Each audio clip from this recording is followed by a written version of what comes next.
মেনে নেওয়া, এগুলির প্রতি আমল করা কেমন? আল্লাহ এবং রাসূলের আনুগত্যের বিরুদ্ধে আনুগত্য করা অন্যদের।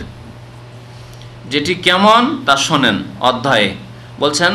এই অধ্যায় হচ্ছে ওই লোকদের সম্পর্কে, মান আতাল ওলামা ওয়াল ওমারা, যারা আলেমদের আর নেতাদের আনুগত্য করল, ফি তাহরিমে মা আহাল্লাল্লাহ, আল্লাহ যা হালাল করেছেন তা হারাম করা সম্পর্কে। আল্লাহ হালাল করেছেন একটি বস্তু, কিন্তু সেটিকে কোনো রাষ্ট্রনেতা, কোনো মালিক অথবা কোনো আলেম কি করলো? হারাম ঘোষণা করলো, আর আপনি মেনে নিলেন, কারণ আমার হুজুরে কিবলা হারাম বলেছেন তাই হারাম। কিন্তু আপনি জানেন তার সাথে যে কোরআন এবং হাদিসে সেটা হালাল আছে, জায়েজ আছে, তারপরেও আপনি কি করলেন? হারাম মনে করে নিলেন। এই একটি বিষয়। এর বিপরীত, আও তাহলিলে মাহাররামাহু, আল্লাহ এবং রাসূল যা কি করেছেন? হারাম করেছেন, হারাম আছে, কিন্তু কোনো নেতা অথবা কোনো আলেম কি করলো? সেটিকে হালাল বলে ঘোষণা করলো। আর আপনার এলম আছে, আপনার জ্ঞান আছে, আপনি এমন অজ্ঞান যে না জেনে ভুল কাজটি করছেন। না জেনে তো ভুল হইতে পারে। মানে আলেম যদি একটি কথা বলে আর তার বিপরীত না জানা থাকে, তাহলে আপনি তো ভাবছেন যে আমার চাইতে যিনি জ্ঞানী তার কথা মানলাম আমি, আর উদ্দেশ্য তার কথা মানা না, উদ্দেশ্য হচ্ছে আল্লাহ রাসূলের কথা মানা। তাহলে এই ক্ষেত্রে তো আপনার মুক্তির একটা রাস্তা বেরিয়ে যাচ্ছে। কিন্তু না, আপনার জানা আছে যে কোরআন, এতদিন ধরে কোরআন এবং হাদিসে এটি কি ছিল? হারাম ছিল। আর এখন অমুক নেতা এসে, বা অমুক আলেম এসে আমাদেরকে বললেন যে না, তোমাদের জন্য হারাম। এত বড় আলেম যখন বলছেন আর এত বড় নেতা যখন বলছেন, তখন তার কথা মানতে হবে, মেনে নিলাম। এর হুকুম কি বলেন? বুঝতে পেরেছেন বিষয়টি? এর হুকুম জায়েজ না না জায়েজ? না জায়েজ। কিসের অন্তর্ভুক্ত? এটি হচ্ছে শিরক। তাই বলছেন ফাকাদ ইত্তাখাযাহুম আরবাবা মিন দুনিল্লাহ, আল্লাহকে বাদ দিয়ে তাদেরকে রব প্রভু বানিয়ে ফেলল। আল্লাহর হারাম করা বস্তুকে যদি হালাল করে দেয়, বা আল্লাহর কি হালালকে যদি হারাম করে, হালালকে হারাম করে অথবা হারামকে হালাল করে, তাহলে কি করলো? যদি কেউ করে তাহলে তারা তো শরীয়ত প্রণয়ন করলো, তাহলে তৈরি করলো। আর যারা মেনে নিল, তারা আল্লাহকে বাদ দিয়ে এদেরকে, ওই নেতাদেরকে অথবা আলেমদেরকে, পুরোহিতদেরকে প্রভু বা প্রতিপালক হিসাবে গ্রহণ করলো, মাবুদ হিসাবে, উপাস্য হিসাবে গ্রহণ করলো। এটি তাদের ইবাদত হয়ে গেল, অর্থাৎ শিরক হয়ে গেল, শিরক হয়ে গেল। এক একটি করে উদাহরণ দিয়ে যাই। 1400 বছর ধরে জেনে আসছেন যে সুদ হারাম, ঠিক না? না হারাম নয়? সন্দেহ আছে কিছু? আল্লাহ বলছেন যারা সুদ খাবে ফাযানু বিহারবিম মিনাল্লাহি ওয়া রাসূলিহি, তাদের বিরুদ্ধে আল্লাহ এবং রাসূলের যুদ্ধের ঘোষণা। আল্লাহর পক্ষ থেকে যুদ্ধের ঘোষণা, রাসূলের পক্ষ থেকে যুদ্ধের ঘোষণা তাদের বিরুদ্ধে, যে সুদ খাবে। তাহলে কোনো মুসলিম যদি সুদ খায় আর তার নাম ইন্টারেস্ট বলে, তার নাম বোনাস বলে, তার নাম আর কিছু বলে, তার নাম বলে যে এটা আর কিছু ইন্স্যুরেন্স, তো এটা হচ্ছে আমাদের নিরাপত্তার জন্য ইত্যাদি ইত্যাদি, তাহলে চলবে না? সে আল্লাহ এবং রাসূলের বিরুদ্ধে যুদ্ধের ঘোষণা। আল্লাহ এবং রাসূলের পক্ষ থেকে তাদের যুদ্ধের ঘোষণা, আল্লাহর পক্ষ থেকে যুদ্ধের ঘোষণা, মানে আল্লাহর গজব নাযিল হবে তাদের ওপর। এবং রাসূলুল্লাহ সাল্লাল্লাহু আলাইহি সাল্লামের পক্ষ থেকে, রাসূলুল্লাহ সাল্লাল্লাহু আলাইহি সাল্লামের প্রতিনিধি যিনি রাষ্ট্রনেতা হবেন, তাদেরকে যুদ্ধের ঘোষণা করা উচিত সুদখোরদের বিরুদ্ধে। নবী সাল্লাল্লাহু আলাইহি ওয়াসাল্লাম জীবদ্দশায় থাকলেন সুদখোরদের বিরুদ্ধে জিহাদ করতেন। জি,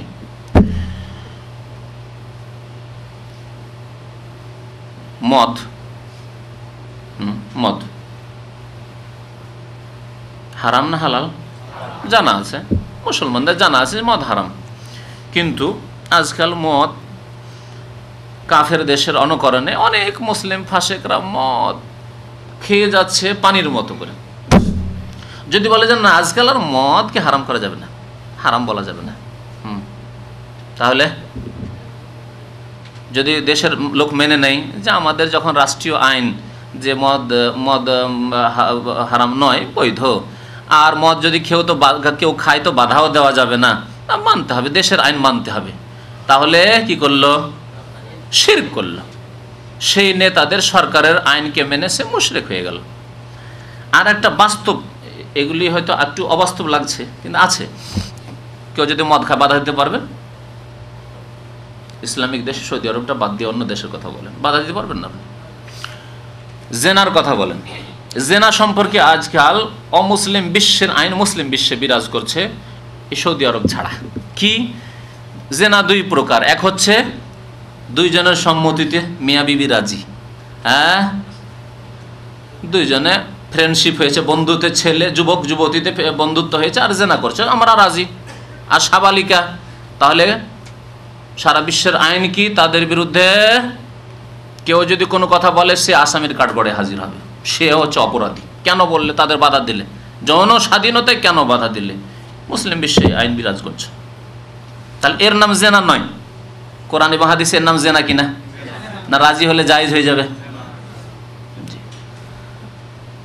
এদের কাছে, এই মানবরচিত বিধানের পূজারীদের কাছে, এই মুশরিকদের কাছে জেনা কোনটি? যেটার নাম ধর্ষণ, মানে জবরদস্তি কাউকে রাস্তায় থেকে টেনে উঠিয়ে নিল বা রাস্তায় জেনা করে নিল আর জবরদস্তি করে, অথচ সেই যুবতী রাজি নয়, তাহলে সে অপরাধ করলো।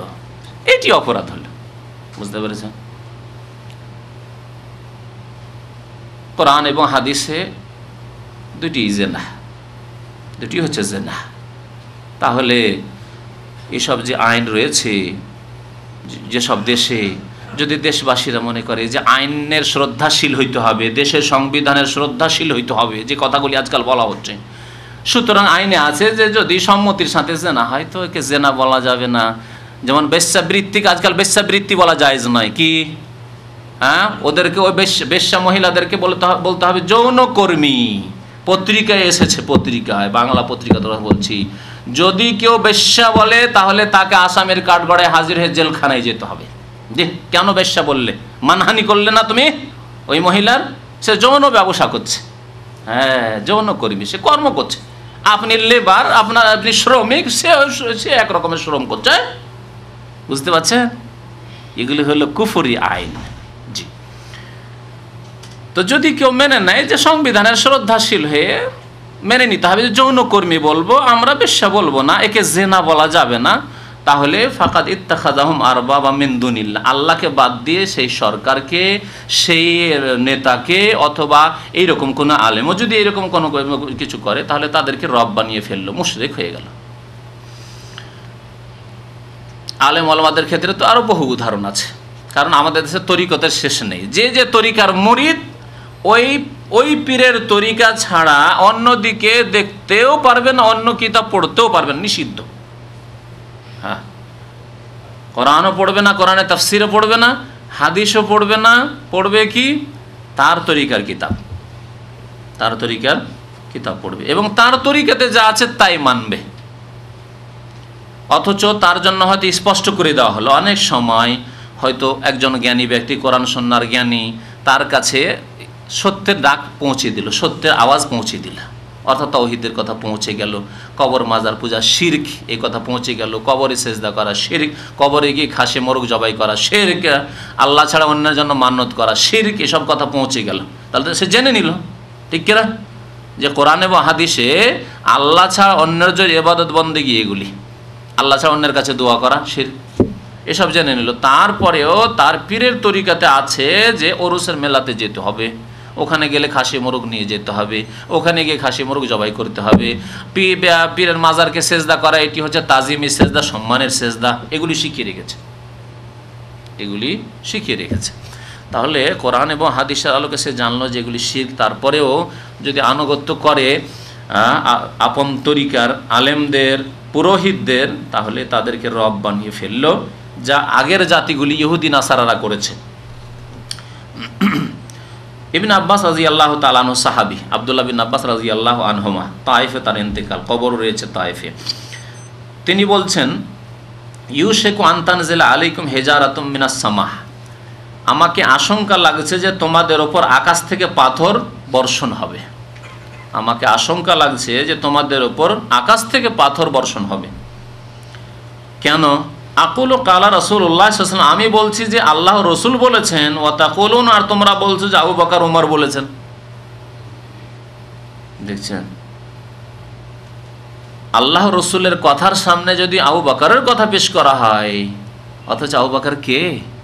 যেমন তেমন ব্যক্তিত্ব, এই উম্মতের 1 নম্বর ব্যক্তি, শ্রেষ্ঠ ব্যক্তি, সমস্ত আম্বিয়াদের পরে যার শ্রেষ্ঠত্ব এই উম্মত মেনে নিয়েছে সমস্ত আম্বিয়াদের পরে। নবী করিম সাল্লাল্লাহু আলাইহি ওয়াসাল্লামের মান সম্মান মর্যাদার পরে সমস্ত আম্বিয়াদের মান মর্যাদা, তারপরে আবু বকর সিদ্দিক রাদিয়াল্লাহু তাআলা, তারপরে ওমর, তারপরে উসমান, তারপরে আলী। তাদের সম্পর্কে বলছেন যে আল্লাহ রসুলের কথা বলছি, আর তোমরা যদি বলো আবু বকর এরকম বলেছেন